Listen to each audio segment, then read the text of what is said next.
London থেকে লরিতে করে ফ্রান্সে পাচারের চেষ্টাকালে ২৩ বাংলাদেশিকে উদ্ধার করেছে British national crime agency NCA.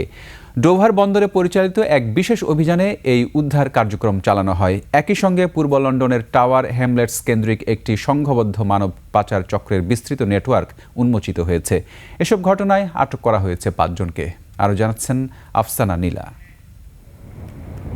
ব্রিটেনের ডোভার সীমান্তের ফেরি বন্দরের কাছে এনসিএর একটি বিশেষ অভিযান। সীমান্তে একটি লরি তল্লাশি করে ২৩ জন বাংলাদেশিকে উদ্ধার করা হয়, যাদের মধ্যে ২২ জনই যুক্তরাজ্যে বৈধভাবে বসবাস করছিলেন।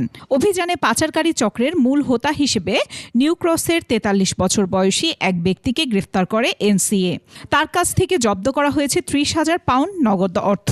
গ্রেফতার হয়েছেন আরও ৫ জন। এনসিএর কর্মকর্তারা বলছেন, এ চক্রটি দীর্ঘ সময় ধরে যুক্তরাজ্য ও ফ্রান্সের মধ্যে অভিবাসী পাচারে জড়িত এবং বিষয়টি জাতীয় নিরাপত্তার জন্য গুরুতর হুমকির। মানব পাচার থেকে মানি লন্ডারিং করে এ চক্র গেল ১৫ বছরে হাতিয়েছে বিপুল অর্থ। এই পাচার কার্যক্রমে গুরুত্বপূর্ণ ভূমিকা পালন করেন লন্ডনের একদল প্রাইভেট ট্যাক্সি চালক।